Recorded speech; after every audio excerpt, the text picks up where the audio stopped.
बिस्मिल्लाहिर्रहमानिर्रहीम, अस्सलाम वालेकुम। Once again a very good morning. मैं हूं माया खान और मैं हूं शाहजेब रहमान। एक नई सुबह के साथ, एक नए आगाज के साथ, एक नए अंदाज के साथ इस प्रोग्राम के साथ आपकी खिदमत में हाजिर हैं जिसका नाम है सुबह सवेरे पाकिस्तान। और एक शुरू की बात, जब प्रोग्राम शुरू हो ही गया है शाहजेब, तो एक बात जहन में आ रही थी कि भाई अगर हमें मालूम है कि अगर हर चीज अल्लाह की मर्जी से हो रही है तो हमें हर चीज में अपना वो फेथ उसको दिखाना चाहिए। इसी फेथ के साथ आपके लिए आज के दिन की बेस्ट विशेस। तो प्रोग्राम का आगाज करते हैं आज। बिल्कुल, प्रोग्राम का आगाज करते हैं और सबसे पहले ये बात कर लेते हैं कि हम रोजाना बात करते हैं महंगाई की, बार बार हम बात करते हैं महंगाई की, लेकिन कुछ ऐसे बयानात सामने आए गुज़िश्ता रोज जिस पर सब लोग हैरान भी हैं, परेशान भी हैं, क्योंकि हमारे जो वफाकी वजीर हैं और फवाद चौधरी साहब, उन्होंने एक हैरत अंगेज बयान दिया। इसमें उन्होंने ये कहा कि दवाइयों की कीमत 2-3 रुपए बढ़ने से कयामत नहीं आ जाती।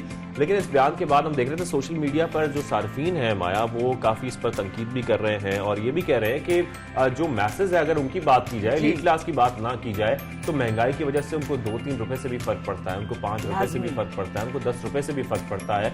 तो ऐसे बयानात से माया मेरे ख्याल में ऐसे नहीं करने चाहिए। बिल्कुल ऐसा है, it's a little actually discouraging as well, because आम आवाम जिसको एक एक पैसा वो पाई जोड़ जोड़ कर अपने अखराजात को करता है मैच, तो उसको पता होता है कि 1 रुपया भी अगर बढ़ जाए, शाहजेब ने कहा 1 रुपया भी अगर बढ़ जाता है तो कितना ज्यादा उसका जो एवरेज होता है वो बजट उसका कितना आउट। यहाँ पर ये देखना भी जरूरी है ना कि उनकी आमदनी कितनी है। उसके साथ साथ फवाद चौधरी साहब ये भी कह रहे थे कि अगर हम कीमतें नहीं बढ़ाएंगे तो जो फार्मा इंडस्ट्री है वो आगे कैसे चलेगी, वो अपने पांव पर कैसे खड़ी होगी। एग्जैक्टली आपने कहा कि किस तरह का अखराजात है। देखिए, इनफ्लो और आउटफ्लो में थोड़ा डिफरेंस होता है ना। अगर आपके पास इनफ्लो ही नहीं है तो आपका आउटफ्लो तो कंट्रोल से हमेशा बाहर ही रहेगा, हमेशा बाहर रहेगा। आपकी आमदनी जो है ना वो कम हो सकती है, लेकिन आउटफ्लो यानी खर्चा, आपके अखराजात कभी कम नहीं हो सकते, वो बढ़ेंगे ही। बिल्कुल। और गुज़िश्ता रोज ही हम लोग खासतौर पर हमारी टीम जो है, हम इसी पर बात कर रहे थे, डिस्कशन कर रहे थे। हमने लोगों से भी बात करने की कोशिश की, मुख्तलिफ शहरों की सूरत-ए-हाल जानने की कोशिश भी की, वो भी आगे चलकर आपको प्रोग्राम में दिखाएंगे।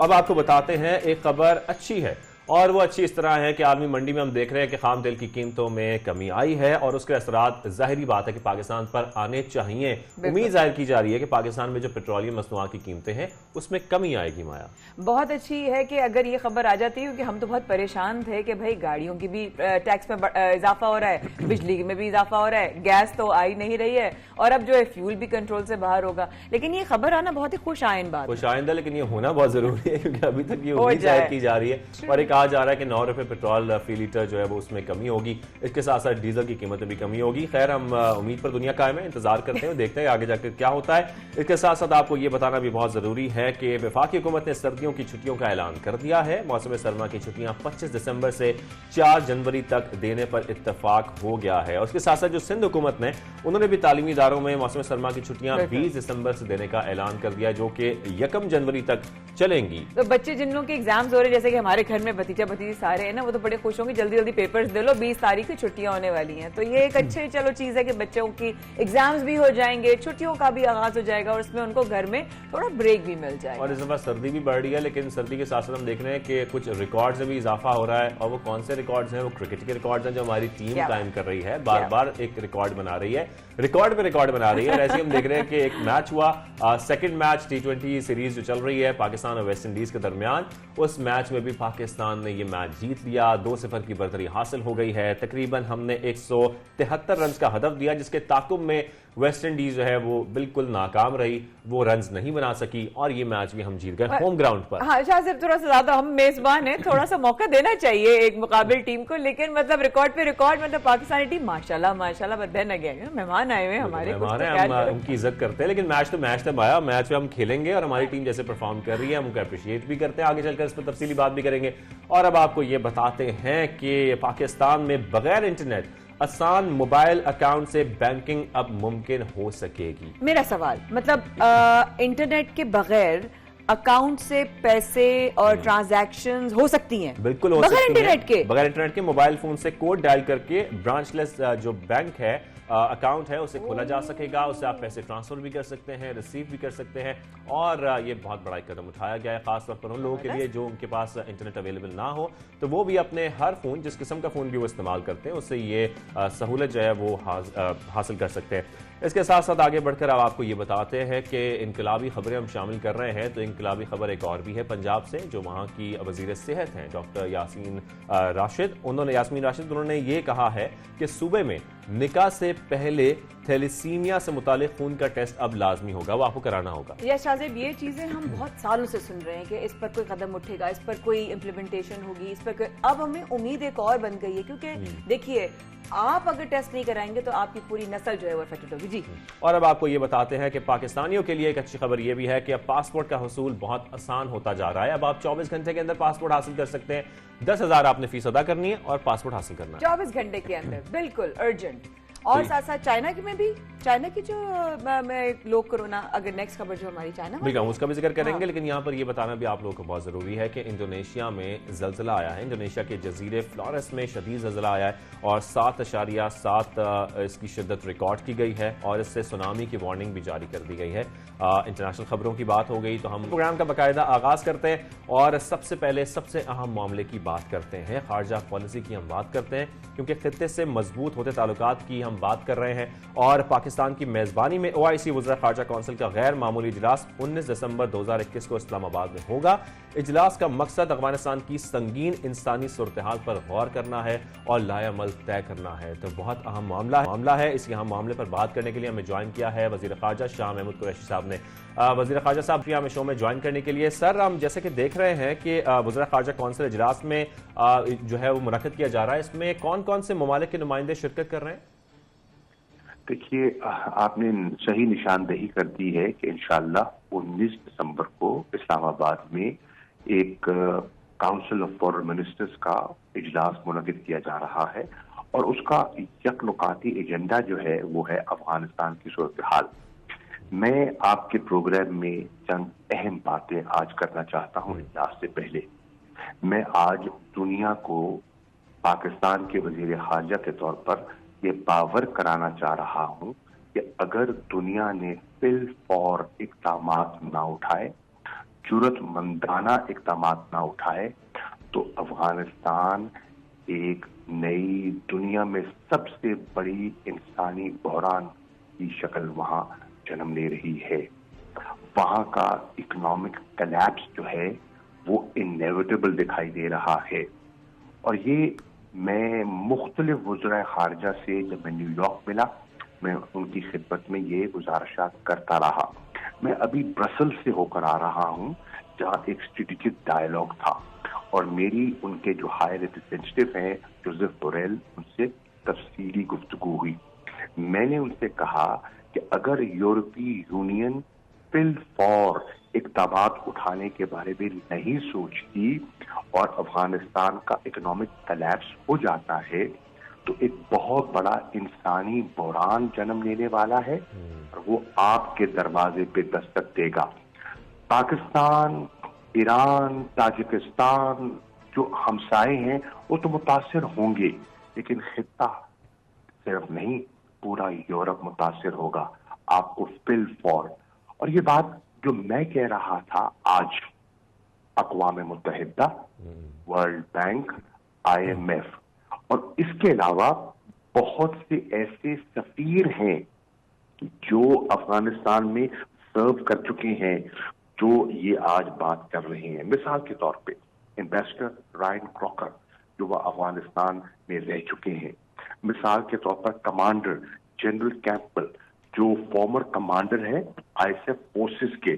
मिसाल के तौर पर जनरल डेविड पेट्रियस जो कि कमांडर थे US सेंट्रल कमांड के और डायरेक्टर CIA थे।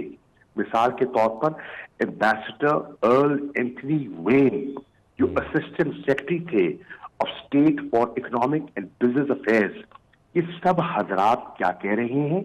ये कह रहे हैं कि अगर सैंक्शंस जो लगी हुई हैं, US सैंक्शंस, इंटरनेशनल सैंक्शंस, इन पर फिल फॉर नजरसानी न की गई और उनको असिस्टेंस, ह्यूमैनिटेरियन असिस्टेंस न पहुंचाई गई तो बहुत बड़ा बहरान आ रहा है।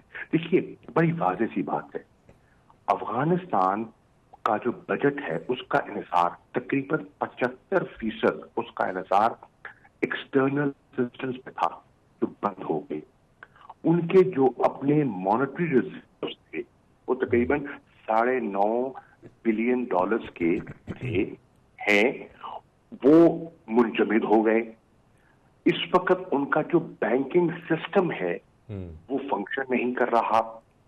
बहुत से अफगान हैं जो दुनिया के मुख्तलिफ ममालिक में रह रहे हैं, उनके अजीज व अकारिब अफगानिस्तान में हैं और उनको वो बाखबर हैं कि उनको खाने को नहीं मिल रहा। वो उनको पैसे भेजना चाहते हैं, बैंकिंग सिस्टम मौजूद नहीं है जिसके जरिए वो पैसा वहां तरसील कर सके। वहां पिछले 2 साल से बारिशें नहीं हुई, कहत की सूरत हाल है, कोविड वहां अरूज पर है और सरकारी मुलाजमतों पे जो इंटरिम अथॉरिटीज हैं वो कह रहे हैं कि मुलाजिम वापस नौकरी पे आए, अपना काम संभालें, लेकिन उनको देने के लिए तनख्वाहें नहीं है। अब यूएनडीपी क्या कह रही है? यूएनडीपी कह रही है, और ये बैन अवी इदारे हैं, ये पाकिस्तान नहीं है, अगर ये सूरत हाल फिल और इस पर तवज्जो न दी गई तो अगले साल 2022 के बीच में तकरीबन मिड 2022 97% अफगान गुर्बत की लकीर के नीचे होंगे। वर्ल्ड फूड प्रोग्राम कह रहा है कि इस वक्त सिर्फ 5% ऐसे घराने हैं जिनको मुनासिब खुराक और ग़िज़ा मिल रही है, यानी कि 95% अफगान इस वक्त उनके पास खाने को नहीं है। ये है सूरत हाल। इस सूरत हाल में अगर फौरी एक्ट न किया गया बहुत बड़ा बुरान आएगा। पाकिस्तान अपनी जिम्मेदारी निभा रहा है। पाकिस्तान ने यहाँ इस्लामाबाद में पूरी उम्मा के वज़ीर खारजा को दावत दी है कि आइए, अफगानिस्तान ओआईसी का बुनियादी फाउंडिंग मेंबर है। वो मासूम लोग, बच्चे जो हैं वो बिलक रहे हैं, हमें अपना किरदार अदा करना चाहिए। पाकिस्तान हमसायों से दरख्वास्त कर रहा है, हमें अपना किरदार अदा करना चाहिए। ये हम अपनी जिम्मेदारी निभा रहे हैं, लेकिन पाकिस्तान तन्हा ये बोझ नहीं उठा सकता। पाकिस्तान भरपूर अपना किरदार अदा कर रहा है। शाह साहब, यहाँ पर यह भी जरूर बताइएगा, ये जो इतना अहम इजलास अब होने जा रहा है, इसमें कितने बड़े और कितने अहम फैसले मुतवक्के हैं? देखिए, इसमें पहली बात तो ये है कि दुनिया को बावर कराना है कि सूरत हाल क्या है। हमने इस इजलास में अपना जो इस्लामी दुनिया के वज़ीर खारजा हैं उनके अलावा जो अहम ममालिक हैं, यानी कि जो परमानेंट ममालिक हैं सिक्योरिटी काउंसिल के, सलामती काउंसिल के P5, उनके स्पेशल रिप्रेजेंटेटिव्स को भी दावत दी है। हमने यूएन एजेंसीज को भी दावत दी है। हमने इंटरनेशनल फाइनेंशियल इंस्टीट्यूशन के नुमाइंदगान को भी दावत दी है, और हमने अहम जो यूरोपियन ममालिक हैं उनके जो नुमाइंदगान हैं उनको भी दावत दी है। मकसद क्या है? मकसद ये है कि तबादला ख्याल किया जाए। हम ये भी चाहते हैं कि वो अपनी जो मैसेजिंग करना चाहते हैं, वो जो तालिबान अथॉरिटीज को अपना मैसेज करना चाहते हैं वो करें, शौक से करें। जब मैं 21 अक्टूबर को काबुल गया था, मैंने इंटरनेशनल मैसेजिंग उनसे की थी, और हम उनको भी दावत दे रहे हैं कि उनका नुक्ता नजर भी आके सुने। और मैं ये समझता हूं कि मुनासिब होगा अगर अफगान जो इस वक्त अथॉरिटीज हैं उनका नुक्ता नजर भी उनके सामने रखा जाए, ताकि ये जो कम्युनिकेशन गैप है इसको ब्रिज करने में पाकिस्तान जो किरदार अदा कर सकता है वो करे। मैं ये बताते हुए मुझे ये इत्मीनान हो रहा है कि मेरे जो राब्ते हुए हैं उसमें मैं खास तौर पर शुक्रिया अदा करना चाहूंगा सऊदी अरब का। इन्होंने इसमें बड़ा अहम किरदार अदा किया है। As chair of the OIC जो हैं उन्होंने, समिट चेयर हैं वो, उनका शुक्रगुजार हूँ। और इसके साथ साथ अहम इस्लामी दुनिया के ममालिक ने आने का इशारा दिया है, जिसमें तुर्की है, जिसमें ईरान है, जिसमें इंडोनेशिया है, जिसमें मलेशिया है, जिसमें और दीगर अरब ममालिक हैं जी। तो ये बहुत अफ्रीकन ममालिक के नुमाइंदगान हैं जो OIC के मेंबर्स हैं। तो ये बहुत बड़ा मौका है पर वक्त बताने का। देखिए, सर्दी की लपेट में पूरा खिता आने वाला है और अफगानिस्तान में आप जानते हैं कि कितनी शिद्दत से सर्दी पड़ती है। इन हालात में अगर दुनिया गाफिल रही तो वो मासूम लोग जिनका कोई कसूर नहीं है, जो 40 साल से दिक्कतों का शिकार रहे हैं, मासूम बच्चे हलाक हो जाएंगे। पीपल विल स्टार्व, लोग भूखे मर जाएंगे। और ये वो कुव्वतें जो कहती हैं कि हमने 20 साल अफगानिस्तान में हमने वहां की मॉडर्नाइजेशन के लिए, वहां डेमोक्रेसी के लिए, वहां के हालात बेहतर करने के लिए, हमने वहां की खुशहाली के लिए सामात उठाए, वो 20 साल की आपकी सारी इन्वेस्टमेंट मलिया मेट हो जाएगी, दफन हो जाएगी अगर आज आपने तवज्जो ना दी। ये है क्लियर मैसेज पाकिस्तान का जो दुनिया को जाना चाहिए। अच्छा शाह साहब, यहाँ पर इस पे भी जरूर कमेंट कर दीजिए कि पाकिस्तान तो भरपूर अपनी कोशिश कर रहा है, हम देख रहे हैं, ताकि वहां पर इंसानी बहरान पैदा ना हो, लेकिन इसके साथ साथ अमेरिका ने एक बार फिर अफगानिस्तान के जो असासे थे, वो मुंजमद थे, उन्हें बहाल करने से एक बार फिर इनकार कर दिया है। इसको आप कैसे देख रहे हैं? इस पर भी कमेंट कर दें प्लीज। ये बहुत परेशान कुन बात है। हम बारहा ये दरखास्त करते आए हैं कि इस पर नजरसानी कीजिए। एक तरफ आप दुनिया से कह रहे हैं रिसोर्स मोबिलाइजेशन, अक़वाम मुत्तहिदा के सेक्रेटरी जनरल ने एक फ्लैश अपील की थी पैसे जमा करने के लिए। एक तरफ हम दुनिया से पैसे मांग रहे हैं और दूसरी तरफ जो पैसा उनका है उस पर हमने पाबंदी लगा रखी है। ये कॉन्ट्रडिक्शन है, ये वो तजाद है जिसको दूर होना चाहिए। और इंसानी बुनियादों पर हम कहाँ कह रहे हैं कि आप उनकी सब पॉलिसी से मुत्तफिक हो जाए? नहीं, आपको उनकी कई पॉलिसीज पर इख्तलाफ है, वो आपका हक है, उस हक को हम तस्लीम करते हैं। लेकिन इस वक्त इंसानों की बात हो रही है, इस वक्त इंसानियत की बात हो रही है। बिल्कुल। सर, वज़ीर आज़म इमरान खान ने आलमी रहनुमाओं से इस हवाले से उनका राब्ता भी हुआ, उस हवाले से कुछ डिटेल्स शेयर कर सकते हैं आप?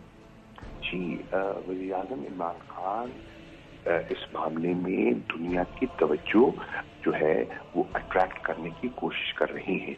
हर फोरम पर उन्होंने ये बात उठाई है कि अफगानिस्तान का मसला बड़ा संगीन है।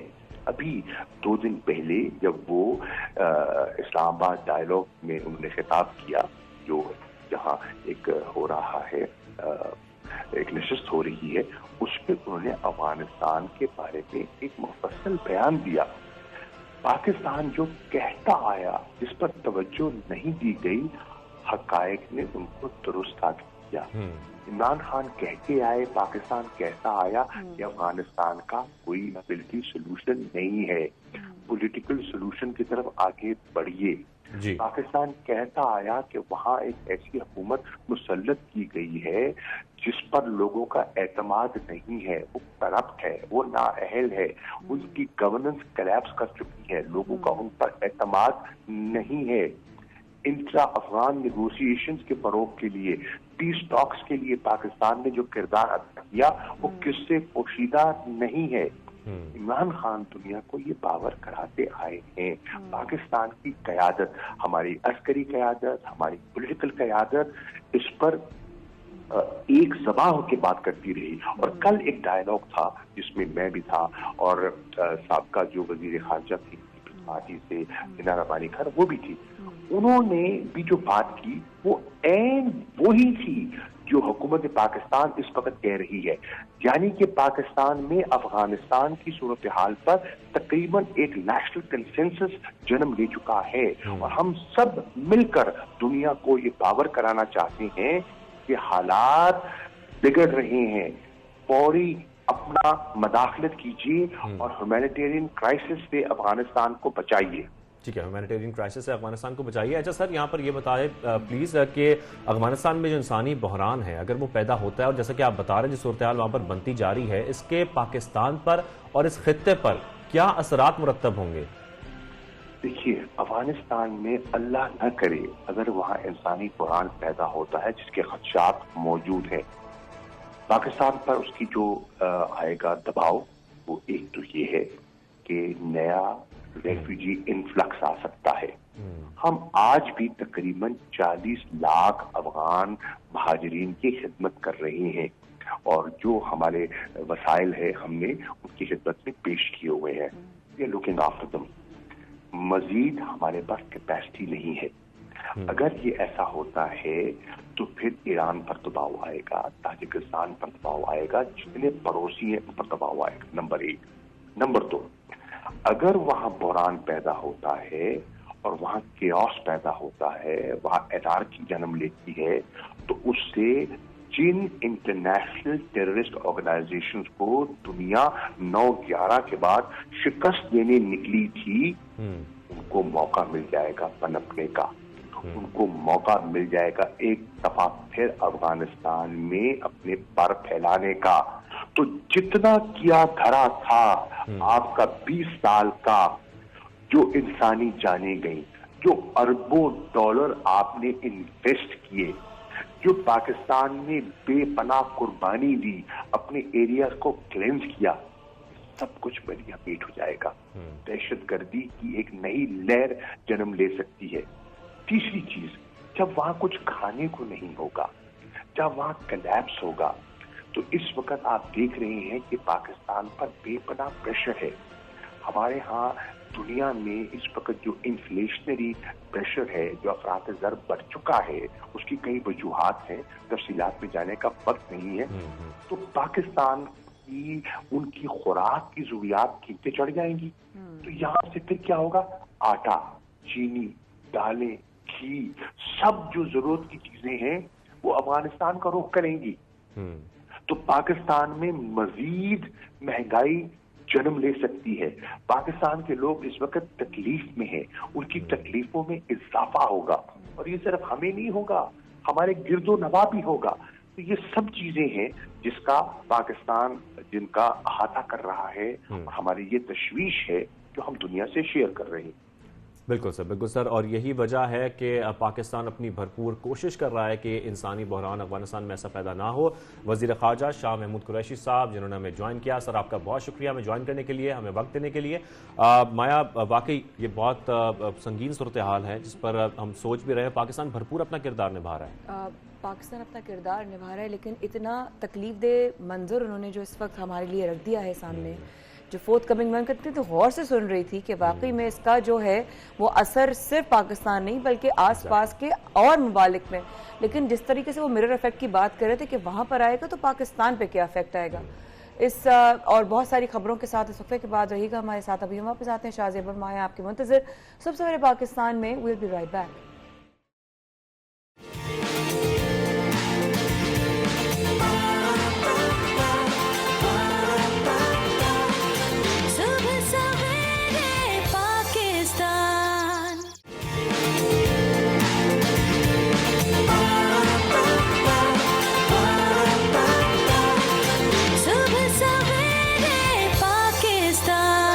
जाने का बहुत शुक्रिया। Once again very good morning. आप देख रहे हैं सुबह सवेरे पाकिस्तान, शाहजेब और माया के साथ। एक तरफ हुकूमत जो है वो मुफ्त इलाज फराहम करने की बात कर रही है। कल ही हमने आपको दिखाया कि जनाब सेहत कार्ड बन रहा है और इस तरीके फैसिलिटेट किया जा रहा है आवाम को। तो दूसरी तरफ देखने में आ रहा है कि इस तरह की जो अद्वियात है, जो बेसिक्स हैं बिल्कुल, उनकी कीमतों में इजाफे पर इजाफा हुआ चला जा रहा है। ये किस किस्म का सिनेरियो है शाहजेब? बिल्कुल, मतलब हालत हमें उल्टी नजर आ रही है कि एक तरफ आप सेहत कार्ड प्रोवाइड कर रहे हैं, लेकिन दूसरी जानिब हम देख रहे हैं कि अद्वियात की कीमतों में मुसलसल इजाफा हो रहा है। जैसे कि माया बता रही हैं, चाहे वो बेसिक ड्रग्स हों, बेसिक जो अद्वियात होती हैं, पेन किलर से लेके लाइफ सेविंग ड्रग्स तक, सब में इजाफा हो रहा है। और यकीनी तौर पर जो मैसेज हैं उनके लिए बहुत बड़ा इजाफा है। अगर 2 रुपए भी बढ़ रहे हैं, 3 रुपए भी बढ़ रहे हैं, लेकिन इसी पर हमारे वफाकी वजीर फवाद चौधरी साहब ने एक स्टेटमेंट दी है, पहले आपको वो दिखाते हैं। जो हम कह देते हैं ना 100% इजाफा हो गया, 500% इजाफा हो गया, वो जब आप देखते हैं तो इजाफा क्या होता है कि 3 रुपए कीमत थी उसकी 7 रुपए हो गई। अगर आप 20-20 साल कीमतों में इजाफे ही नहीं करेंगे, वो इंडस्ट्री आपकी बैठ जाएगी। आप देखें ना, अगर 3 रुपए कीमत है 7 रुपए हो गई तो क्या कीमत आ गई। अब तो वैसे भी सेहत कार्ड के बाद ये इशू खत्म हो गया। अब तो आप दवाइयाँ इलाज जो है वो आपका वैसे ही उधर से फ्री है, उसमें क्या प्रॉब्लम? बैठ जाएगी शाहजेब, लेकिन साथ में लोगों के जो इलाज है उसकी उम्मीद भी बैठ जाएगी। लोगों के अखराजात बिल्कुल कंट्रोल में नहीं है, उनके बजट बिल्कुल बैठ जाएंगे। बिल्कुल, जैसे कि अभी फवाद चौधरी साहब आखिर बात अपनी ये कर रहे थे कि सेहत कार्ड के बाद ये प्रॉब्लम खत्म हो जाएगी, लेकिन ऐसा नहीं है। हम नॉर्मली भी छोटी छोटी दुकानों पर लोग जाते हैं, अपनी मोहल्ले गलियों में जो उनकी दुकानें होती हैं, छोटे छोटे क्लिनिक्स होते हैं, वहां पर जाते हैं और जो फार्मेसीज होती हैं करीब की, वहां जाकर अपनी दवाइयां खरीदते हैं। तो मेरा ख्याल है वहां पर तो उनका सेहत कार्ड इस्तेमाल शायद ना हो सके। अगर वहां पर होता है तो बहुत अच्छी बात है, अगर नहीं होता तो फिर उनको वो दवाइयां अपने पैसों से ही खरीदनी पड़ेंगी। इसी मौजूद बात करने के लिए हमारे साथ मौजूद हैं समाजी कारकुन जफर अब्बास साहब। जफर भाई अस्सलाम वालेकुम।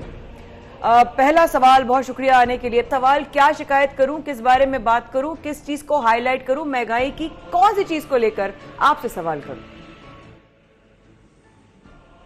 तो देखें, अगर हम कोर्स बुक की बातें करेंगे, स्कूल की किताबों की, तो प्राइवेट स्कूल माफिया का तस्करा ज़रूर होगा। इसी तरह से अगर दवाई की बात की जाएगी तो प्राइवेट अस्पताल माफिया भी कम नहीं है। और इस वक्त जो हाल आवाम का हो रहा है इलाज के लिए, देखिए एक मिडिल क्लास आदमी के लिए तो मुमकिन ही नहीं बचाना।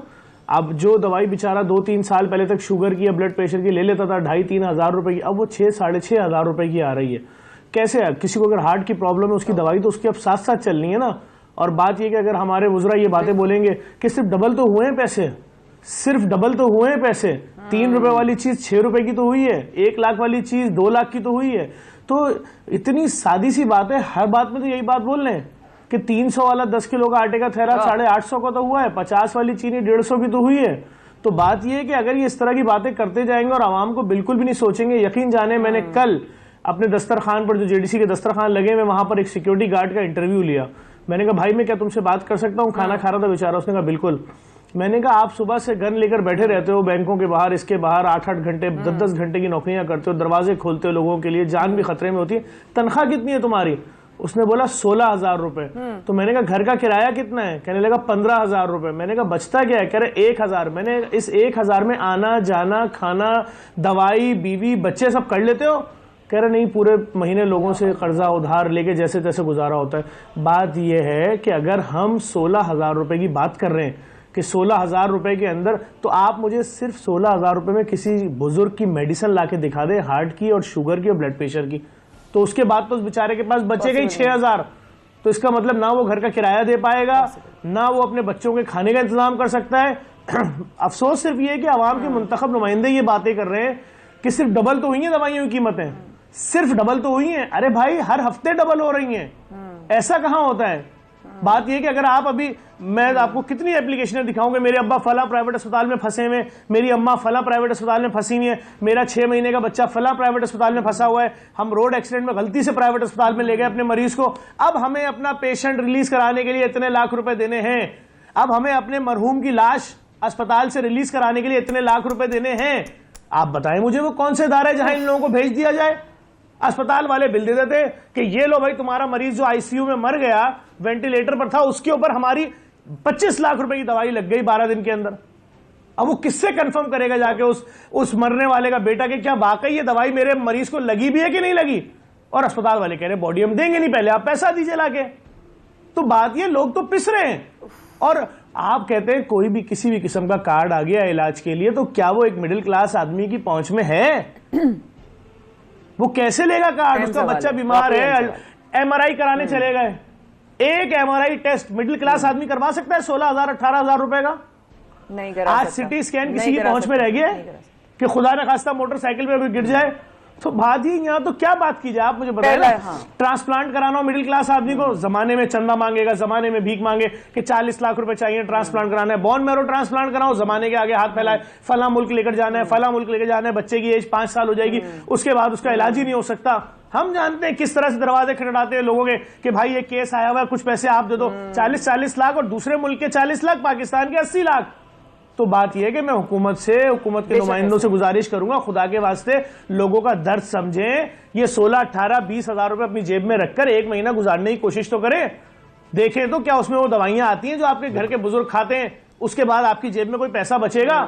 और ये किसके कंट्रोल में आएंगी? सबसे बड़ा तो सवालिया निशान ये है, ये दवाइयां बनाने वाली कंपनी हो, ये दूध बेचने वाले हो, ये गोश्त बेचने वाले हो, आपकी लिस्ट से तो पता नहीं कितने रुपए आगे इनके रेट होते हैं। ये किसके कंट्रोल में? अच्छा जफर भाई, तरफ आते हैं हम दीगर चीजों पर भी आते हैं, लेकिन जैसा कि आप भी जिक्र कर रहे हैं और हमारे कुछ वफाकी वज़रा भी ये जिक्र कर रहे हैं कि सेहत कार्ड का इजरा कर दिया गया है, सेहत कार्ड तकसीम किए जा रहे हैं। लेकिन मेरा सवाल तो यहाँ पर यह है कि अगर किसी को अपना टेस्ट करवाना है, किसी को जाकर अपनी गली मोहल्ले से छोटी छोटी फार्मेसी से जाकर दवाई खरीदनी है, कोई पेन किलर से लेकर लाइफ सेविंग ड्रग तक कुछ भी खरीदना है, क्या वहां पर सेहत कार्ड इस्तेमाल हो सकेगा? मैं आपको बताता हूं कौन सा कार्ड इस्तेमाल होता है। अभी मैं गया हुआ था अपने टेस्ट करवाने, मेरे आगे एक बहुत अच्छे सफेद पोश फैमिली के आदमी खड़े हुए थे, इज्जतदार आदमी लग रहे थे और थे इज्जतदार थे। उन्होंने अपनी जेब से पैसा निकाला, टेस्ट वाले से पूछा, हाँ भाई कितने के टेस्ट हुए मेरी बेटी के? उसने बोला टेस्ट आपके हुए हैं 18,000 रुपए के, 9,000 रुपए जकात काट दूं आपके लिए। उन साहब ने मुड़ के यूं पीछे देखा, यूं पीछे देखा। मैं उसके आगे नहीं बता सकता क्या हुआ। यह है कौन सा कार्ड है भाई, ये मुझे बताएं कि लेबोरेटरी में खड़ा हुआ शख्स जो है वो किसके पास जाए कि 18,000 रुपए के सिर्फ नॉर्मल से टेस्ट हो रहे हैं? तो बात सिर्फ इतनी सी है, आवाम को वो लेबोरेटरियां बताई जाएं जहां पर वो जाके अपना टेस्ट कराएं। लोग जहनी डिप्रेशन के मरीज बनते जा रहे हैं, लोगों के पास अपने शुगर ब्लड प्रेशर के टेस्ट कराने के पैसे नहीं है कि मैं अपनी 3 महीने की शुगर कहां से टेस्ट कराऊं। डॉक्टर से बोलूं डॉक्टर साहब मेरी दवाइयां या बढ़ा दो या मेरी दवाइयां घटा दो।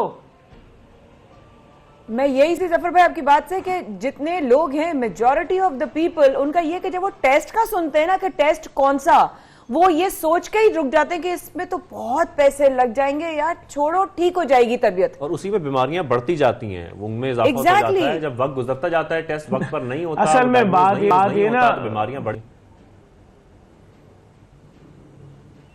देखिए सिस्टम में पूरा डॉक्टर भी उस लेबोरेटरी के टेस्ट लिखते हैं ज्यादातर, जहां से उनको पता होता है होना क्या है। हर डॉक्टर की मतलब मुख्तलिफ मामला है, मैं क्या खुल के बोलूं, सबको सब कुछ पता है। कोई कंपनी आ रही बोली ये दवाई लिख दें डॉक्टर साहब, आपकी पूरी फैमिली को थाईलैंड घुमा के ले आते हैं। डॉक्टर साहब ये दवाई लिख दें, आप इतने प्रिस्क्रिप्शन भेज दें, साल के एंड में आपको गाड़ी निकाल देंगे। बात ये हम तो परेशान हैं कि ये क्या हो रहा है, तौबा, ये मरीजों के साथ क्या हो रहा है, ये कौन सी ये तरीका कार क्या है, कौन सा भाई। यानी कि सफर भाई महंगाई सिर्फ आम आदमी के लिए बढ़ रही है, और जिनके पास मतलब जो अमीर है उनको कोई फर्क नहीं पड़ा। नहीं, यहाँ पर जफर भाई जो एक पॉइंट आउट कर रहे हैं चीज, जफर साहब आप ये कहना चाह रहे हैं कि जो फार्मास्यूटिकल कंपनीज हैं, जो फार्मेसीज हैं खासतौर पर, या फार्मास्यूटिकल कंपनीज हैं, वो डॉक्टर्स के साथ इश्तराक करती हैं और उसके बाद अपनी दवाइयां जो है वो बेचती हैं आगे, और उनको इसके बदले जो है मुख्तलिफ पैकेजेस दिए जाते हैं। क्या ये बातें किसी से छुपी हुई हैं? होंगे कुछ डॉक्टर जो नहीं लेते होंगे, वो बात नहीं करते होंगे, लेकिन हमने तो यही सुना है भाई। और मैंने क्या सुना है, मैं कहता हूं चले सारे डॉक्टर नहीं लेते होंगे, हम झूठे हैं तो भाई फिर हमें वो दवाइयां क्यों लिख देते हो जो हमारे अंदर बीमारी नहीं है? क्या इंटरनेशनल सर्वे नहीं मौजूद कि किस किस मुल्क के अंदर वो दवाइयां मरीजों को लिखी जा रही हैं कि जो उनके अंदर बीमारी ही नहीं होती, और उसमें हमारा मुल्क कौन से नंबर पर है?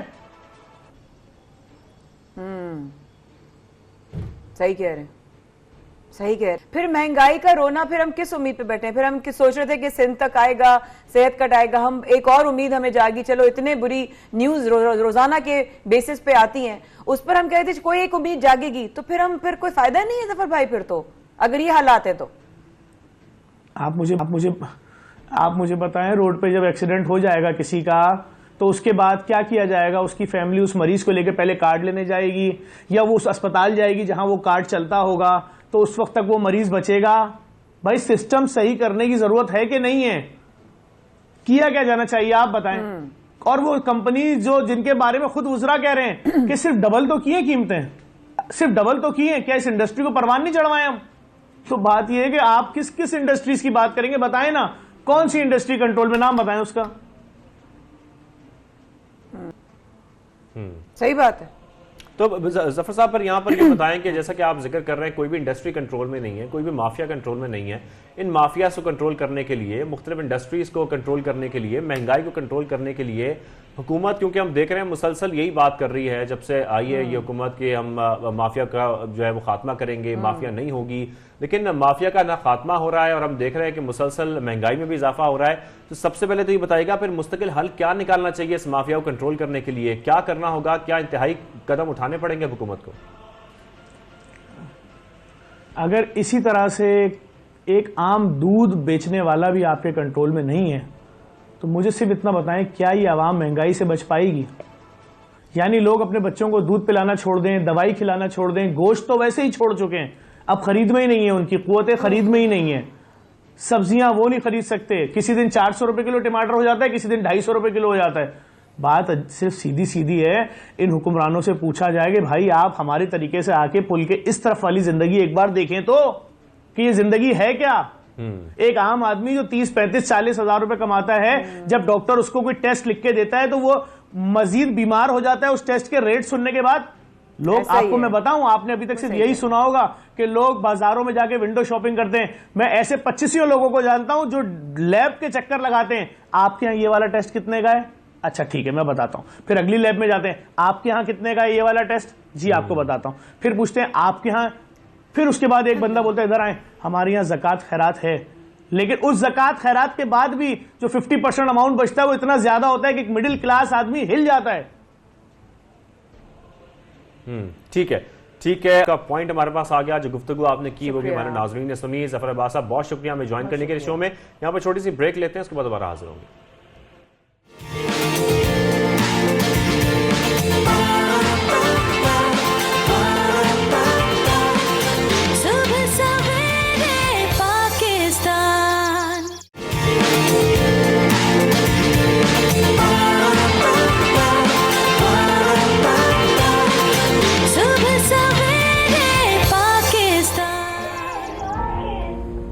एक बार फिर हमारे साथ रहने का बेहद शुक्रिया। आप देख रहे हैं सुबह सवेरे पाकिस्तान, शाहजेब अहमद और माया खान के साथ। और आपने कभी जिंदगी में ऐसा कोई डॉक्टर देखा है जो ऐसे तो देखा होगा जो इंजेक्शन लगाते हैं, लेकिन ऐसा नहीं देखा होगा जो घूसे और लाते खाते हैं। मतलब ये इस किस्म के डॉक्टर हैं जो नफ्सियाती इलाज भी करते हैं और वो इस तरीके से करते हैं कि मरीजों को बुलाते हैं और उनसे मुआवजा भी वसूल करते हैं। And he is a stress coach, क्योंकि उनका ये एक तरीका है और कि लोगों के अंदर से स्ट्रेस, जितना भी टेंशन है और जितना भी उनका पेन है साइकोलॉजिकल या मेंटल, वो निकालने के लिए ये थेरेपी बहुत जरूरी है और ये काम भी बहुत करती है, इसलिए वो घूसे लाते खाते हैं। अब वो कहते हैं कि दवा के साथ साथ आपको अपनी दिल की भड़ास निकालना भी बहुत जरूरी है, लेकिन मुझे डर ही है कि अगर किसी ने डॉक्टर को बहुत जोरदार मुक्का मारा तो हमारी ख्वाहिश है कि ये जो है इनके ऐसे ही काम चलता रहे, लोगों का इलाज करते रहे, इनके नफ्सियाती इलाज करना भी बहुत जरूरी है। तुम भी बन जाओ स्ट्रेस कोच, मुझे स्ट्रेस हो रहा है बहुत ज्यादा। नहीं, मुझे किसी को खाने का शौक नहीं है। हम वॉशेबल बैटरी की बात कर लेते हैं कि वॉशेबल बैटरी ऐसी इजाद है जो कि की गई है जो कि आप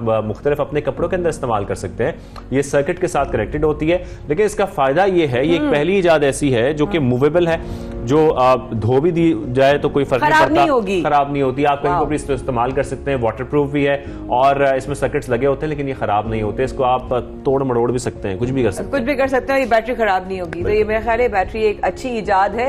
अच्छा भाई, कभी ऐसा हुआ है कि आपने कोई तस्वीर खींची हो और आपने इसके बाद यार देखो इसमें ना कुछ नजर आ रहा है, कोई ना मतलब कोई चीज नजर आ रही है, ऐसा हुआ है ना? कभी बहुत सारी चीजों में होता है, ऐसा हुआ है और कभी कभी हम खौफ में मुब्तला भी हो जाते हैं। लेकिन ऐसा हुआ है इंग्लैंड के 29 साल फोटोग्राफर के साथ, जो कि मुख्तलिफ पहाड़ी इलाकों में लेक्स पर जाके और झील के करीब जाकर फोटोग्राफी करते हैं, नेचर दिखाते हैं। लेकिन हम देख रहे थे कि इस खबर में कुछ यूं हुआ कि उन्होंने जब एक पिक्चर खींची तो उसमें उनको अपना अक्स नजर आया और वो परेशान हो गए कि ये कोई मखलूक है मुख्तलिफ किस्म की जो नमूदार हुई है। एग्जैक्ट पिक्चर वाकई बहुत खूबसूरत है, इसमें कोई शक नहीं है, लेकिन कोई भी इंसान 2 लम्हे के लिए परेशान हो जाएगा, ये मैंने शायद कोई और चीज देख ली है, कुछ मतलब एलियंस जैसे आ गए हो। लेकिन ये लाइटिंग इफेक्ट था और लाइटिंग इफेक्ट की वजह से उनका अपना अक्स जो है वो नजर आ रहा था। वो अपने दोस्त के हमरा वहां पर गए थे और हेलो इफेक्ट इसे कहते हैं, जिसकी वजह से ये नमूदार हुआ। ये उनका पूरा जो जिस्म है उसका एक शेडो नजर आ रहा था।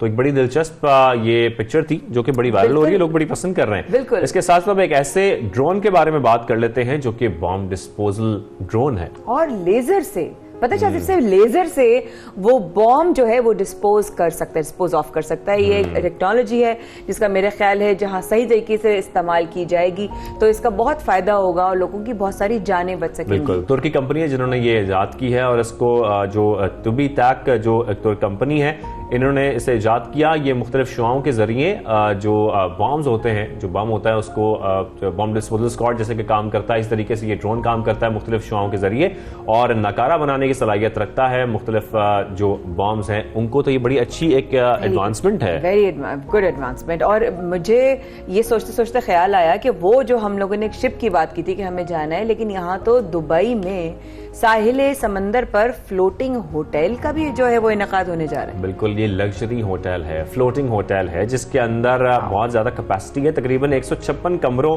और स्वीट्स की इसमें कैपेसिटी है। लोग इसमें कयाम कर सकते हैं, एंजॉय भी कर सकते हैं इसके साथ साथ। और 2023 में आवाम के लिए इसे खोल दिया जाएगा, यानी कि हम जा भी सकते हैं, विजिट भी कर सकते हैं। और हम कोशिश करेंगे जाएं और इसको इसकी कवरेज भी करें, देखें कि कितना खूबसूरत है। उम्मीद रखो जाएंगे एक दिन जरूर। आपने वैसे ग्रेजुएशन कब की थी? मैं अभी हाल ही में बहुत कुछ टाइम हुआ है। कुछ लोग ऐसे भी हैं जो बहुत काबिलियत रखते हैं, बहुत सलाहियत रखते हैं, और ऐसा एक बच्चा है जो कि 15 साल है, जिसने 15 साल की उम्र में ग्रेजुएट कर लिया। और इसके साथ साथ उससे 2 साल कबल उसने अपने कॉलेज से, जो कि कैलिफोर्निया कॉलेज था, वहां से उसने अपनी डिग्री हासिल की। और उसके बाद हमने देखा कि 2 साल के अंदर जब वो 15 साल के हुआ तो उसकी ग्रेजुएशन मुकम्मल हो चुकी थी। यस, यूनिवर्सिटी ऑफ निवाडा से 15 साल ये जो बच्चा है, इसने इतनी छोटी सी उम्र में ग्रेजुएशन कर ली और अपने आप में एक मिसाल कायम की। क्योंकि ये जो बच्चे बहुत कम उम्र में होते हैं, इस तरह की एक सीरीज भी है जिसमें एक कैरेक्टर शेल्डन को दिखाया है कि वो बहुत छोटी उम्र में ग्रेजुएशन भी कर लेता है और स्किप करता है क्लास बिकॉज वो सुपर जीनियस होता है। एंड आई थिंक ये बच्चा उसी कैरेक्टर से इंस्पायर भी है। But all the very best to him, और बच्चे और भी इंस्पायर हों भाई, आगे बढ़े। बिल्कुल, और कम उम्र तरीन ग्रेजुएट ये बन गए हैं। अब आपको ये बताते हैं कि आपने देखा होगा कभी किसी रस्सी पर लोगों को चलते हुए, लेकिन वहां पर सेफ्टी प्रिकॉशंस लिए जाते हैं। बिल्कुल ऐसा ही बगैर सेफ्टी प्रिकॉशंस के आपने कभी किसी को देखा है? नहीं देखा, और जब देखा तो उसका फिर रिजल्ट भी देखा। अच्छा, लेकिन ब्राजील में ऐसा हुआ है कि उसका कोई रिजल्ट ऐसा नहीं आया है। उन्होंने बहुत कामयाबी से ये सफर तय किया है, ये फासला तय किया है। 264 फुट की बुलंदी पर बंदी इस रस्सी पर उन्होंने चलते हुए 500 मीटर का फासला तय किया है, और बगैर किसी जो है इक्विपमेंट, उनके पास कोई भी नहीं था, कोई हिफाजती इकदाम ऐसे नहीं उठाए गए थे, कोई उनके पास सेफ्टी प्रिकॉशंस नहीं थे। और ये 264 बिल्कुल, ओफ, ये तो बहुत ही मतलब काफी फासला है शाहजेब। और मेरा ख्याल है कि इस तरह की जब आप स्टंट्स करें तो आपको पूरी प्रिकॉशनरी मेजर्स लेने चाहिए, क्योंकि कोई ना कोई रिप्रिकॉशंस जो है हो सकते हैं। बट देन अगेन ये एक इंटरेस्टिंग न्यूज़ थी जो आपको हमने दुनिया के हवाले से दी। अब हम चलते हैं शाहजेब अगली खबर की तरफ। अब हम आगे बढ़ते हैं, कुछ प्रोग्राम को आगे बढ़ाते हैं और मौसम की बात करते हैं। हाँ बिल्कुल, बात करते हैं मौसम की, क्योंकि याद है हमें कुछ दिन पहले हमने बुलाया था हमारे वेदरमैन को, और उन्होंने बताया था कि कराची में बढ़ने वाली है सर्दी और मौसम जो है वो बदलने वाला है, बहुत सारी चेंजेस हो रही हैं। तो और अब चेंजेस ये हो गई हैं कि सुबह घर से निकलते हुए शदीद ठंड लग रही थी, मुझे घर से निकलने का दिल नहीं कर रहा था। तो कराची वालों के लिए खास तौर पर यह खबर कि आपके कराची में अब इतनी सर्दी बढ़ती जा रही है कि वाकई ठिठर जाते हैं घर से निकलकर। और खास तौर पर जो अफराद हैं जो मोटरसाइकिल्स पर सफर कर रहे होते हैं, उनके लिए तो वाकई अब सर्दी शिद्दत इख्तियार कर गई है, बहुत शिद्दत इख्तियार कर गई है। ज़ईफ लोग होते हैं या कोविड के पोस्ट कोविड के बाद उनकी बॉडीज में ऑब्वियसली वीकनेस हो जाती है, तो ये ठंड जो है वो बढ़ेगी। और ये कहते हैं हमारे वेदरमैन जवाद साहब हमारे साथ मौजूद हैं। अस्सलाम वालेकुम जवाद भाई, कैसे हैं? वालेकुम अस्सलाम। आपने कहा था ठंड बढ़ने वाली है और नजर आ रहा है और लोगों को होना चाहिए। हमने तो मजाक समझा था, लेकिन ये तो वाकई बात सच हो गई कि मौसम इतना बदल जाएगा, बिल्कुल अंदाजा नहीं। और भी बदलने वाला है क्या? बिल्कुल ऐसा ही है माया। आपको याद होगा तकरीबन ऑलमोस्ट 2 हफ्ते पहले ही हमने कहा था कि मिड ऑफ दिसंबर से जो है एक स्ट्रॉन्ग कोल्ड वेव जो है वो पाकिस्तान के अक्सर एरियाज को इफेक्ट करेगी। कराची में कल रात से ही इसके इफेक्ट शुरू हो गए हैं, ऑफिशियली 10.8 डिग्री, बल्कि जबकि काफ़ी सारे एरियाज में जो है वो सिंगल डिजिट्स में 8 या 9 तक जो है वो टेम्परेचर ड्रॉप हो गया था।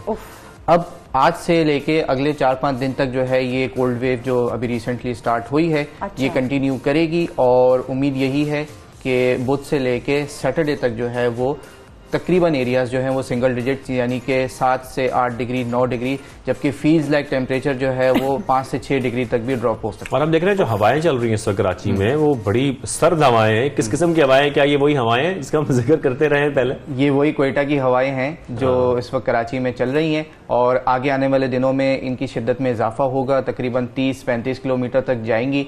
इसी वजह से अब जो दिन के टेम्परेचर्स हैं वो भी ड्रॉप होना शुरू हो जाएंगे। एक्सपेक्टेड यही है कि 21 से 24 डिग्री के दरमियान जो है वो डे टेम्परेचर भी लिमिट हो जाएगा। और मैं हम जिक्र करते ना कुछ दिनों पहले कि सुबह के वक्त अब ये कहा जाता है कि रिकॉर्ड टूट गया, इतनी ज्यादा सर्दी हुई है। क्या ऐसा ही वाकई ऐसा रहा है? नहीं, फिलहाल ऐसा कोई रिकॉर्ड ब्रेकिंग इवेंट कराची के हवाले से नहीं हुआ और ऐसे पाकिस्तान में भी नहीं हुआ। अच्छा, मैं पूछना चाहती थी सिंध के हवाले से कोई बारिश का इम्कान है? कोई ऐसा चांसेस है कि बारिश हो सकती है जिसकी क्योंकि उसके बाद ठंड का और फिर इजाफा हो जाता है? देखिए, सिंध में फिलहाल बारिश का ऐसा कोई इम्कान नहीं है। फिलहाल एक वेस्टर्न डिस्टर्बेंस है जो नॉर्दर्न एरियाज को इफेक्ट कर रहा है, जिसमें इस्लामाबाद मरी तक जो है वो बर्फबारी भी हुई है। मरी में कल सीजन की पहली बर्फबारी थी, ज़ालाबारी भी हुई है। नॉर्दर्न एरियाज इफेक्ट वो है अभी लिमिटेड।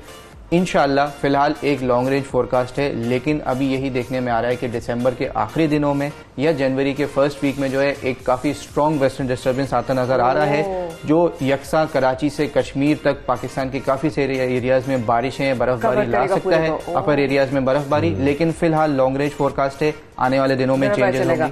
सो बुध से हफ्ता कहा आपने, तो आज बुध है जवाद भाई, और हफ्ते तक सिंगल डिजिट्स में चला जाएगा मौसम तकरीबन और दिन में जो है वो 21 से 24 डिग्री तक, जब ये सर्द हवाओं में मजीद इजाफा होगा। बेसिकली ये जो कोल्ड वेव है ये एक वेस्टर्न डिस्टर्बेंस के फॉलो अप में आ रही है। वेस्टर्न डिस्टर्बेंस ऊपर नॉर्दर्न एरियाज में मौजूद है, वो अगले 24 से 36 घंटों में जो है वो पाकिस्तान से निकल जाएगा और उसके बाद प्रॉपर फ्लो आएगा। अच्छा जवाब भाई, ये तो बात हो गई कराची की, आप नॉर्दर्न एरियाज ही पहुंच गए, थोड़ा पंजाब की तरफ आ जाते हैं, कुछ लाहौर का रुख भी कर लेते हैं। मुख्तलिफ शहर हैं पंजाब के, वहां पर क्या सूरत हाल है? वहां हम देख रहे हैं कि फॉग अब बहुत ज्यादा बढ़ गई है और हम देख भी रहे साथ साथ मोटरवे भी बंद की जा रही है, तो ये फॉग के साथ साथ सर्दी की शिद्दत में भी बेइंतहा इजाफा हो गया। बिल्कुल ऐसा ही है। अगेन वेस्टर्न डिस्टर्बेंस के साथ जो ह्यूमिडिटी आती है, जो मॉइस्चर आता है, वहाँ पर उन एरियाज में फिलहाल जो है वो बारिश से एसेस नहीं हुई हैं। आज और कल में कुछ ऐसी एक्सपेक्टेशन है कि लाहौर और इसके आसपास के एरिया में शायद हल्की फुल्की थोड़ी सा एक आधा लाहौर में बारिश बड़ी जरूरी है ताकि स्मॉग का खात्मा हो, फॉग कम हो, बहुत जरूरी है। और अगले आने वाले दिनों में जैसे जैसे ये सर्दी की शिद्दत में इजाफा होगा, इन सब एरियाज में जो है वो फॉग की शिद्दत में भी इजाफा होगा, मोटरवेज वगैरह पे काफी ट्रबल होने वाली है, तो जो लोग ट्रैवल कर रहे हैं वो खासा एहतियात करें। थैंक यू जवाद भाई, थैंक यू सो मच। मैंने तो आज स्वेटर भी पहन लिया, ये तो माशाल्लाह कोट पहनता है, तो लेकिन मैंने तो आज स्वेटर पहना, मुझे तो लग रही थी बहुत ठंड। अब जवाद भाई ने बता दिया है कि आज बुध से लेके हफ्ते तक कराची में ठंड जो है तकरीबन सिंगल डिजिट्स में जा सकती है, तो प्लीज रहिएगा, तैयार रहिएगा और तैयारी करते रहिएगा, अपना ख्याल रखिएगा। रहिएगा हमारे साथ। वक्त के बाद आते हैं शाज़ेब और माया, विल बी राइट बैक।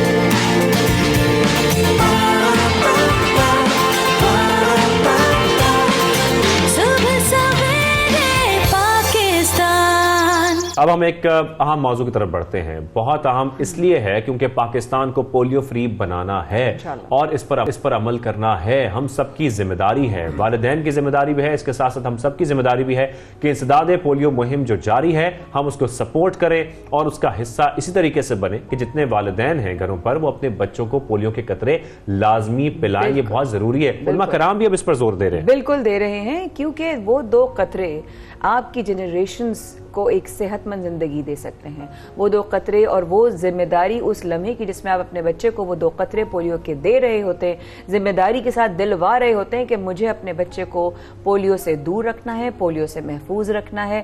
हर बच्चे को अगर माँ बाप संजीदगी के साथ इसकी तरफ आगे बढ़ें तो पाकिस्तान पोलियो फ्री हो जाएगा एक दिन इंशाल्लाह। लेकिन इसके हवाले से इस मुहिम में सब लोग शामिल हैं, हर पाकिस्तानी अपनी जिम्मेदारी जो है वो निभा रहा है। शाज़ेब, तो मैंने देखा है और सुना है कुछ क्रिकेटर्स ने भी अपनी जिम्मेदारी का जो है वो मुजाहिरा किया है। और यहाँ पे इंटरेस्टिंग फैक्ट ये है कि रवां साल की अगर बात करें तो मुल्क में सिर्फ और सिर्फ एक पोलियो का केस रिपोर्ट हुआ है। लेकिन इसके साथ साथ हमें स्टूडियो में ज्वाइन किया है इसी मामले पर बात करने के लिए executive director NICH professor Syed Jamal Raza sahab ने। बहुत शुक्रिया सर हमें करने के लिए, हमारे शो में आने के लिए। सर, हम देख रहे हैं कि पाकिस्तान भरपूर कोशिश कर रहा है पोलियो से लड़ने के लिए, हुकूमत पाकिस्तान बेहतरीन इकदाम भी उठा रही है और रवां साल की अगर बात करें तो सिर्फ और सिर्फ एक पोलियो का केस रिपोर्ट हुआ है। सर, इसी तरीके से हम इसका खात्मा कर सकते हैं? बिल्कुल, आपने सही कहा। बल्कि अभी आप जो कह रहे थे कि पाकिस्तान पोलियो फ्री हो सकता है, मैं तो कहता हूँ पोलियो फ्री हो चुका है अल्हम्दुलिल्लाह। लेकिन उसके अंदर एक बड़ा लेकिन है, और वो लेकिन ये है कि हमें बिल्कुल अपने गार्ड्स को नीचे नहीं करना, अपने आप को इस बात पे ये नहीं समझना कि बिल्कुल हम अब ज़रूरत नहीं है इन मुहिमात की। अब जितनी ज़रूरत है शायद उतनी पहले भी नहीं थी, क्योंकि ये मुहिमात जब 3 साल तक हम इस पोजीशन में आएंगे कि हमारा कोई पोलियो का केस भी रिपोर्ट ना हो और हमारे इन्वायरमेंटल सैंपल्स भी पॉजिटिव ना हो, जब ही हम पोलियो फ्री सर्टिफिकेट हासिल कर सकते हैं और सही मानों में ये इत्मीनान कर सकते हैं कि पोलियो फ्री पाकिस्तान हो गया है। और जैसा कि आप जानते हैं कि सारी दुनिया के अंदर एक मुल्क से भी मसला हल नहीं होता, वो तो हम बात कर रहे हैं ग्लोबल पोलियो इराडिकेशन की। तो हम ये भी जानते हैं कि इस वक्त अफगानिस्तान में गरचे बहुत बेहतरी आई है, लेकिन 4 केसेस वहाँ पे रिपोर्ट हुए हैं। तो और अफगानिस्तान और पाकिस्तान की जो मतलब वो जो ट्रैफिक है वो आप जानते हैं कि लोग मुस्तकिल एक जगह से दूसरी जगह ट्रैवल करते रहते हैं। तो बहुत ज़्यादा ज़रूरत है कि दोनों ममालिक के अंदर, जो दोनों ही पोलियो वाले ममालिक रह गए उनके अंदर इन मुहिमात को पूरी तरह से उसी तरह से शद्दोमत के साथ, ज़ोर शोर के साथ और अवाम के ताउन के साथ उसको जारी सारी रखा जाए कि जैसे माजी में किया गया है। और उसी का नतीजा हम देख रहे हैं कि एक वक्त आ गया था कि लोग हमसे ये बार बार सवाल करने लगे थे कि कभी हमारी जान छूटेगी भी या हम इसी तरह रहेंगे। पिछले साल तक हम खुद भी एक तरह की किसी तरह तक मायूसी का शिकार होने लगे थे कि भाई इतना अरसा हो गया, अब भी इतने केसेस आ रहे हैं। लास्ट ईयर पाकिस्तान ने तकरीबन 84 केस रिपोर्ट हुए थे डिस्पाइट ऑल द एफर्ट्स। तो वाकई एक मायूसी की कैफियत आ गई थी, लेकिन अल्लाह ताला का बड़ा शुक्र है कि अब हमें नताइज नज़र आने लगे हैं और अब हम लोगों को यकीन के साथ ये कह सकते हैं कि देखें हमने ये मुहिमात चलाई तो आज इसका नतीजा हमारे सामने। बिल्कुल। तो अब जो मुहिम है ये 4th इसके फेज में है और अगर हम 4th फेज की बात करते हैं तो अगर मैं गलत नहीं हूं, जो आदाद शुमार मेरे सामने आए तो 156 डिस्ट्रिक्ट्स में आपके जाने का इरादा और 40 मिलियन से ज्यादा बच्चों को पोलियो के कतरे पिलाना। ऐसा ही है। और सिंध के अंदर अगर हम देखें तो 9 मिलियन के करीब सिंध के अंदर और 40 मिलियन के अंदर पूरे मुल्क में। अच्छा। और सिंध में अगर हम बात करें तो आखिरी जो पोलियो का केस रिपोर्ट हुआ था वो पिछले साल जुलाई में हुआ था, यानी तकरीबन 1.5 साल का अरसा गुजर गया है जब हमारे पास कोई केस रिपोर्ट नहीं हुआ। और सबसे अच्छी बात यह कि 6 महीने से तमाम इन्वायरमेंटल सैंपल्स नेगेटिव आ रहे हैं। तो ये बड़ी खुशाइन बात है और रीअश्योरिंग है कि नहीं सिर्फ ये नहीं है कि हम केसेस मिस कर रहे हैं, बल्कि वाकईतन जो सबसे बड़ा जो मुंबा है, जो सोर्स है सीवेज वाटर और जहाँ से कंटामिनेशन हो के पोलियो वायरस जिस्म में दाखिल होता है, जब वो नेगेटिव होना शुरू हो जाए तो फिर हमें काफी इत्मीनान होता है। जैसे इस तरह आपने कहा कि सिर्फ एक केस जो है वो रिपोर्ट हुआ है, इस एक को 0 बनाने के लिए क्या जिम्मेदारी है? वो 1-2 कतरे किसी भी माँ बाप के लिए जिम्मेदारी के साथ पिलाना अपने बच्चे को कितना जरूरी है? बिल्कुल उतना ही जरूरी है जितना पिछली मुहिमात में था, बल्कि शायद उससे भी ज्यादा, जैसे मैंने कहा, क्योंकि ये वो वक्त है जब हमें पूरी अपनी कुव्वत लगाकर और इस बात को यकीन दहानी करनी चाहिए कि जी हम जिस मंजिल की तरफ बढ़ रहे हैं उसी मंजिल तक पहुंच जाएं और उसमें कहीं रुकावट, लड़खड़ाहट या कोई उसके अंदर प्रॉब्लम ना आए।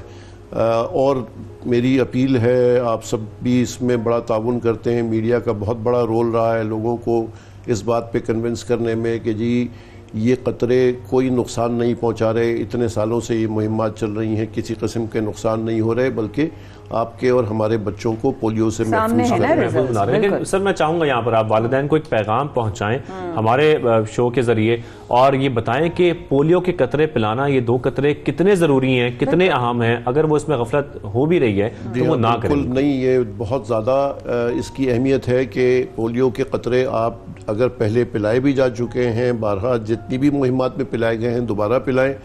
एक और बल्कि 2 अपीलें मेरी और भी होंगी। एक विटामिन ए के कतरे भी इस मुहिम में पिलाए जा रहे हैं, उसके हवाले से लोग बहुत से सवाल करते हैं कि जी ये क्यों पिला रहे हैं।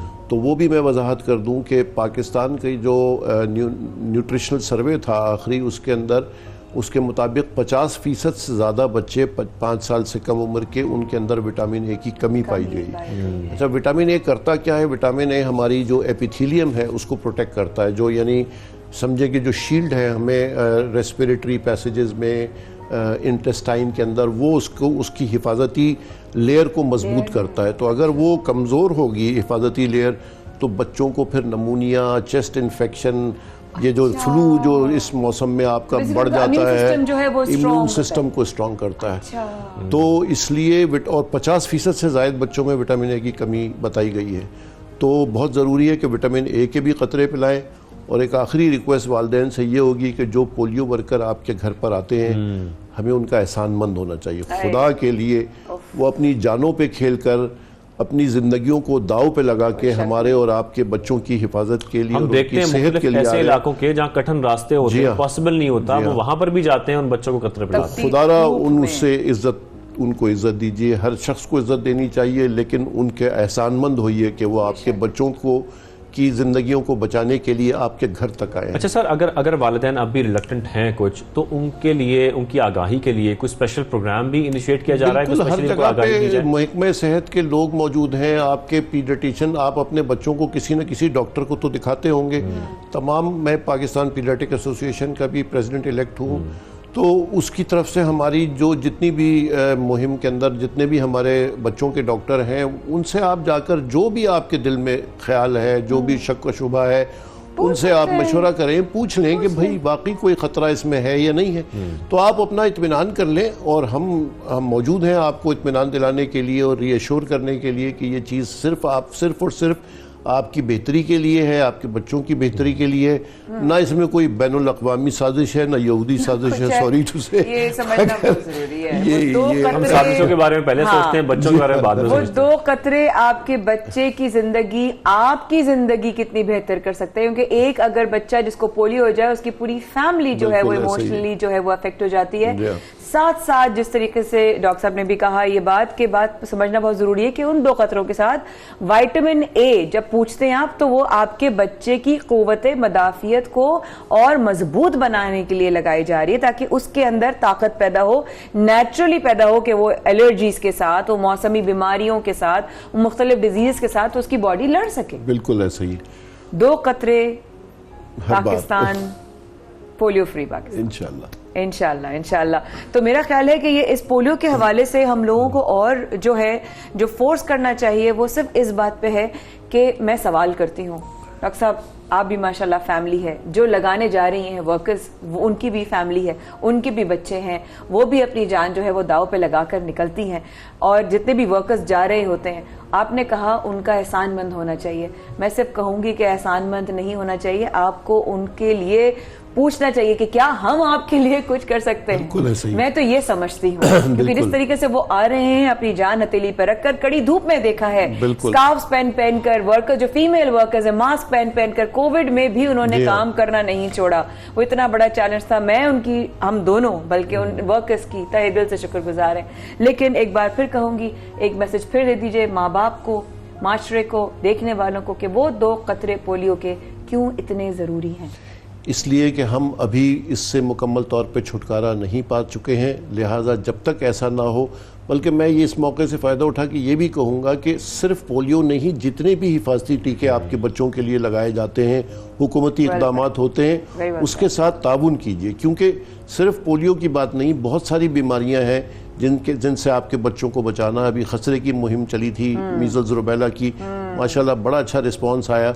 ये सब बीमारियां वो हैं जो जानलेवा हैं आपके बच्चे के लिए, और अगर हुकूमत इस सिलसिले में अच्छा काम कर रही है, उसके साथ ताउन कीजिए। सारे हुकूमती काम बुरे नहीं होते, कुछ अच्छे भी होते हैं। सर, मुख्तलिफ वालिदैन में, मुख्तलिफ लोगों में ये तासुर पाया जाता है। मैं चाहता हूँ कि आज आप इसको क्लियर करें। वो कहते हैं कि पोलियो कतरे पीने से बच्चे को कुछ वीकनेस हो जाती है, कुछ प्रॉब्लम्स आ जाती हैं। मैं चाहता हूँ कि आज आप ये बताएं कि ये पोलियो कतरे किस तरीके से उनको फ़ायदा पहुंचाते हैं, उनको इस बीमारी से बचाते हैं, और साथ साथ जैसे कि आप बता रहे हैं कि विटामिन ए के उनको कतरे भी पिलाए जा रहे हैं, तो वो भी कितने ज़रूरी हैं? जी हाँ, देखिए पोलियो के कतरे, ये सारी शुरू के शकों को शुबात थे, जो बहुत सारे इसके अंदर वो लोगों ने जो एंटी वैक्सीन ग्रुप है उसके अंदर, आपको पता है, एक तो हर चीज़ में लोग इनफर्टिलिटी का मसला डाल देते हैं कि जी इससे ये हो जाएगा। सारी दुनिया में यही कतरे पिलाए गए हैं, हर तरीके से ये इनको ऊपर हलाल का सर्टिफिकेट भी मौजूद है। तमाम जो उलमा हैं मुत्तफ़िक़ हैं दुनिया भर के, और दुनिया भर में ये जितने मुस्लिम ममालिक हैं उनमें पिलाए गए। तो बिल्कुल बेफिक्र होकर तसल्ली के साथ अपने बच्चों को ये पिलवाइए, क्योंकि ये आपके बच्चे की हिफाजत के लिए है, उनको नुकसान पहुंचाने के लिए नहीं है। और जैसे मैंने कहा कि दूसरी जो इम्यूनाइजेशन है, वैक्सीन है, विटामिन ए की रिप्लेसमेंट है, कोविड वैक्सीनेशन भी हो रही है इसी मुहिम के दौरान। तो जिन लोगों ने नहीं लगवाई, अब हम देख रहे हैं ओमिक्रॉन के वायरस दुनिया भर के अंदर बड़ी तेज़ी से फैल रहा है। कितना नुकसानदेह है, कितना नहीं है, वो वक्त के साथ पता चलेगा। लेकिन इस बात का भी खदशा है कि कोई और इसका वेरिएंट आ जाए नया।